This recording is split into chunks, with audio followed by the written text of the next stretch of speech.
পুরো শরীর আর মোটরসাইকেল ভর্তি গাঁজা নিয়ে ঘুরে বেড়ান তিনি, যেন গাঁজার ফেরিওয়ালা। দীর্ঘ সময় ধরে রাজধানীতে গাঁজার ব্যবসা করে আসলেও এবার তিনি পুলিশের জালে বন্দী। বাকিটা জানাচ্ছেন সাব্বির আহমেদ। নাম তার আকাশ, থাকেন কড়াইল বস্তিতে, করেন মাদক ব্যবসা।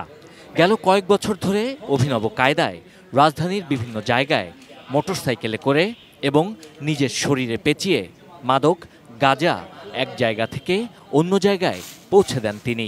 কুমিল্লা সীমান্ত এলাকা থেকে গাঁজা এনে রাজধানী ঢাকায় বিক্রি করেন আকাশ। প্রায় প্রতিদিনের মতো বুধবারও শরীর জুড়ে গাঁজা পেঁচিয়ে ডেলিভারির জন্য বের হন আকাশ, কিন্তু তাকে আটকে দেয় গুলশান থানা পুলিশ। তারপর দেখা যায় শুধু নিজের শরীরেই নয়, ব্যবহৃত মোটরসাইকেলেও বিশেষ কৌশলে গাঁজা রেখে চলাফেরা করতেন আকাশ। আকাশের শরীর আর মোটরসাইকেল থেকে প্রায় 7 কেজি গাঁজা উদ্ধার করা হয়। রাজধানী ঢাকায় উদ্ধার করা এই গাঁজার বর্তমান বাজার মূল্য প্রায় 5 লাখ টাকা। অ্যান্টিব্যাকটেরিয়াল অ্যাডিটিভ যুক্ত সেরা ওয়াটার ট্যাঙ্ক বিশুদ্ধ পানিতে ব্যাকটেরিয়া জন্মাতে দেয় না। শরীরে গাঁজা থাকায় সবসময় ফুল হাতা টি শার্ট এবং তার উপরে ফুল হাতা শার্ট বা কাপড় পরতেন আকাশ।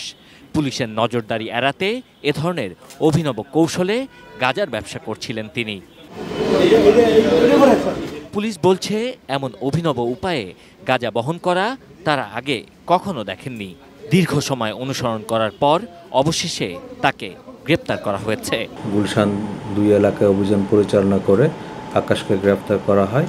গ্রেপ্তারের সময় তার শরীরে পেঁচানো অবস্থায় এবং তার মোটরসাইকেলের সিটের নিচে বিশেষ কায়দায় সংরক্ষিত অবস্থায় মোট 7 কেজি গাঁজা উদ্ধার করা হয়েছে। তার বিরুদ্ধে আইনানুগ ব্যবস্থা প্রক্রিয়াধীন রয়েছে। আকাশের আরেক ব্যবসায়িক পার্টনার রিপন, তাকেও খুঁজছে পুলিশ।